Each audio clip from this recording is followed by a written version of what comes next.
And just like in the Purim celebrations, we do things to join forces, to do things together. Yeah. There are various prayers and activities not allowed and often not in Midnight. Is there any relationship between eating the avocado before 12 o'clock and those prohibitions? Well, I'm not certain which prohibitions, but I will tell you it's called Leil Shimurim.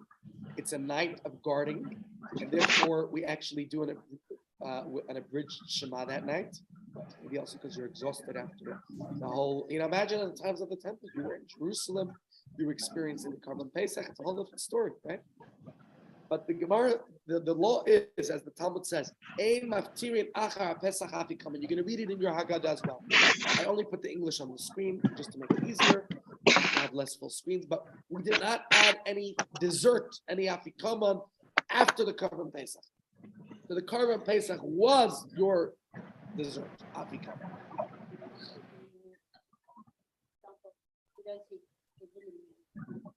Right, but we do sing the Seder Haggadahs filled with lots of Tehillim in it.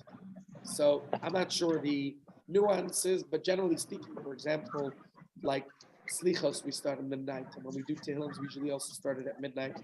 So I'm not sure the exception of how that works. Maybe there's also it's a night of guarding. Night of guarding, you don't have to worry about those matters.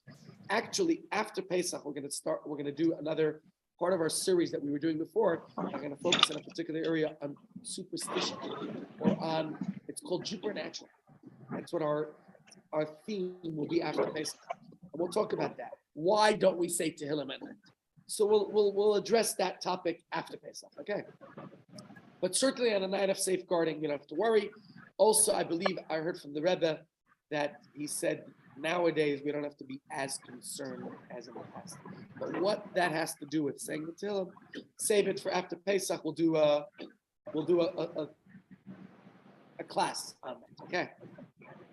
So the Gemara discusses this further. The Gemara says that sacrificial meat is different than ordinary meat. It's not just something we eat to enjoy. Ordinarily, having a bride, it's to have a lekka time with friends, a jol, getting together, right? But the sacrificial meat was part of a mitzvah, an important mitzvah. It's a sacrifice to God, and one which commemorates the beginning of our freedom, our exodus from Egypt, our liberation from slavery. And therefore, the Talmud says, you eat it like malach, like kings. How do kings eat? What's the difference between the way a king eats and the way an ordinary commoner eats? A person of status, a person of means, a king, gets to eat even when they're not hungry. Now you understand why the Gemara says, you eat the afikoman when you're full. A king, a commoner, a poor person, a pauper is going to eat when they're hungry, they're starving. Okay, time to eat. By the way, these days, everybody seems to be jumping into that category. I'm reminded, there was a lady I knew, she was in her fancy limousine, and at the corner of Grayston there, at the M1, there's a poor guy begging for something to eat. I haven't eaten in 5 days. She looks at him and says, I wish you could teach me such self-discipline. But now there's a lot of people getting into that self-discipline. I met with a guy yesterday, I offered him food. He said, no, he's on a wet fast.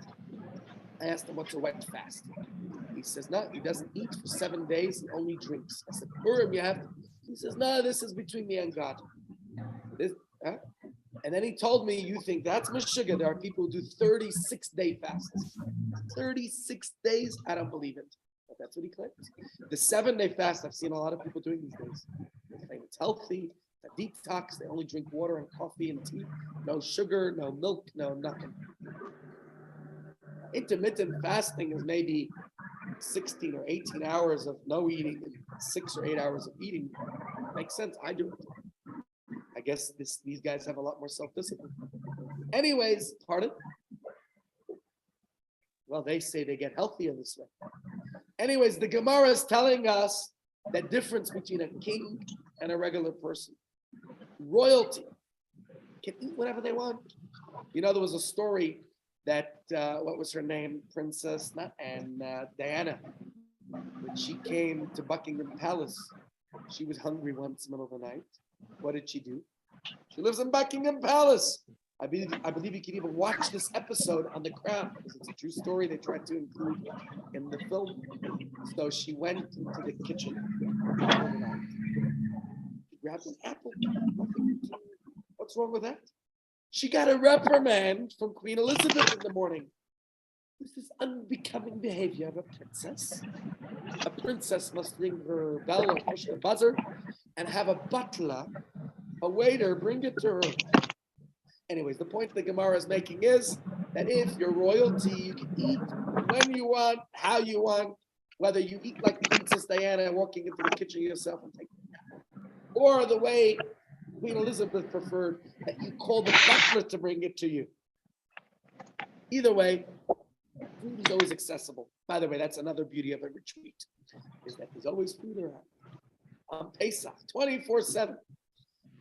So on Pesach, the Gemara tells us that the Korban Pesach, which is to commemorate our freedom, our emancipation from slavery, is the most important dish of the day, and therefore we save it for last when we're already full and we can eat like kings. As the Gemara, it is forbidden to eat anything after the Korban Pesach so as not to remove its taste from our palate. You want that taste to linger in your mouth. And because it should be eaten at the end of the meal when you are satiated, the same is true of all sacrifices, the Gemara says, but the verse states, for distinction, the mishcha gedol legedula. That's the words from the Talmud. That is for greatness, the way kings eat. So now we know how kings eat anytime they like. Maybe that's why most depictions of kings are big. But not the video you showed about one night with the king. He's a skinny King Achashverosh there. King Xerxes. I always pictured him as a big fat guy. But the movie, which depicts him otherwise. Anyways, by saving the sacrifice for last and making sure not to eat anything after it, which is our custom as well. Unfortunately, I discovered a lot of guests want something to eat after. So still, to accommodate them, we provide a little bit of a tea room with something that people want to have a little drink. But our custom is not to eat anything because you want the lingering taste of Korban Pesach. So after the Afikoman, most prominent food you end with, and that's the taste. No teglach garnished, but you're going to drink still 2 more cups of wine. Those 2 cups of wine will clean your palate. And that's why our sages decreed that just like we wouldn't eat anything after the Korban Pesach, we won't eat anything after the dessert, the Afikoman, which commemorates the Korban Pesach, as you can see right here in our next slide. Right, the Afikoman commemorates the Korban Pesach. Why is it saved for last and not eaten as a main meal? Well, I think I just told you. And here's the way Rambam puts it.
if you are dehydrated or for any other reason you feel that you must eat or drink something, and not eat. Drink at least, certainly you can drink. Not ideally, ideally we don't, because we want this to commemorate the carbon Pesach. Okay, so while we appreciate the value of eating the carbon Pesach, and today it's substituted by the Afikoman, and we have to do it in a royal fashion, which is why, how do we eat the Afikoman and how do we drink? The Haseba, we got to lean to the left, don't fall down. But do we understand our questions? Why is it saved for last? If it's really such an important part of the Seder experience, why can't it be the main course? Why not? I mean, everyone knows that delicious brisket. And by the way, at the retreat, you have like 4 options of meats and chickens and simmas and kugel and side dishes. You name it, and I can't even tell you or repeat to you the whole menu. Right? We know that it's an exciting part, and we don't wait to eat. It's based on Rosh Hashanah that the brisket should be at the end. We have some light salads, some entrees, some fish course. We enjoy the fish with gusto, with all its sides, some sushi maybe. And then we top it off with some delicious dessert at the end. But on Pesach, we say the Korban Pesach was dessert.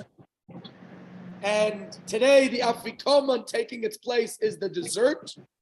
Wouldn't it be nice to have a delicious something else? Wouldn't think about it. If the Korban Pesach was the main dish, if I was having a bride, the lamb chops on lafa would be the main dish. And at the end, you polish it off with the sorbet, with the chocolate souffle, with whatever you're having as dessert. So, my friends, my question is, we end it here. If I want to explain this to you, I'm going to need another 20 minutes. I don't know if any of you have. Okay, what we'll do is, everybody watching us on YouTube, I'm going to invite you to come back on Monday, where we'll continue this discussion, and then please God segue into that. Okay, so we're concluding with this question. Why is it that this is the dessert? And we have to understand, God will take some time on Monday to understand a deeper reason for eating the Korban Pesach on a full stomach. Not just the reason I gave you already from the Gemara. What's the reason for the Gemara? Royalty. Royalty can eat whatever they want, even when they're full, which, by the way, is not healthy. But they didn't know that then. This is long before Maimonides, who was a physician, told us that you shouldn't eat on a full stomach. Not only shouldn't you eat on a full stomach, you shouldn't eat till your stomach's full. You should eat only till halfway. How do you know that? I don't know. But we'll talk more about the spiritual perspective of that on Monday. Please, God. Questions? Sure. Okay. Ladies and gentlemen,